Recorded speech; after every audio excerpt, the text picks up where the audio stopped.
যে ভোট আসলে এককেন্দ্রিক ছিল, আর তারা যেভাবে পক্ষপাত দুষ্ট হয়ে সবাইকে আকৃষ্ট করে রেখেছিল তাতে মনে হতো যে ভোট আসলে তাদেরই প্রাপ্ত বা তাদেরই অধিকার, তাদের রাজনৈতিক অধিকার। তো বর্তমান সময়ে আমরা কিভাবে এটা নিশ্চিত হতে পারি যে হচ্ছে এখন যে বাকি রাজনৈতিক দলগুলো আছেন তারা সমান সুযোগ সুবিধা পাবেন, নাকি হচ্ছে আগের মতোই সেই রকম একটা দলের কাছে এক কেন্দ্রিকভাবে রাজনৈতিক অধিকারটা চলে যাবে বা ভোটের অধিকারটা চলে যাবে? প্রথমত হচ্ছে যে আপনার প্রশ্নের মধ্যে বিগত সরকারের যে 3টি নির্বাচন হয়েছে সেখানে এক ধরনের প্রশাসনিক প্রভাব, দলীয় প্রভাব এর যৌথ সম্মেলন ছিল, এবং যাতে প্রশাসনকে ব্যবহার করা হয়েছে, আইনশৃঙ্খলা রক্ষাকারী বাহিনীকে ব্যবহার করা হয়েছে। বর্তমান নির্বাচনটি যেহেতু দলীয় সরকারের অধীনে হচ্ছে না, তো এই সরকারের প্রভাব বিস্তারের সুযোগ নেই, থাকা উচিত নয় আর কি।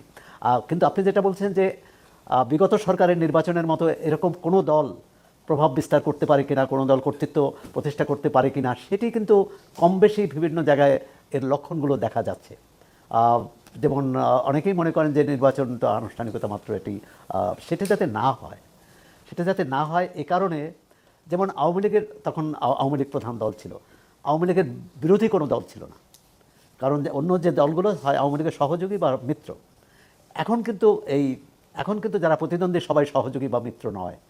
যেমন এখন জামাত ইসলামী এবং বিএনপি, একসময় তারা মিত্র ছিল, কিন্তু এখন কিন্তু তারা মিত্র নয়, বরং প্রতিদ্বন্দ্বী। সুতরাং এই প্রতিদ্বন্দ্বিতা যত সুষ্ঠু হবে, যত সমৃদ্ধ হবে এবং যত আইনানুগ হবে, সেক্ষেত্রে ভোটাররা তার পছন্দসই প্রার্থীকে ভোট দিতে পারবেন এবং তার পছন্দসই সরকার বেছে নিতে পারবেন।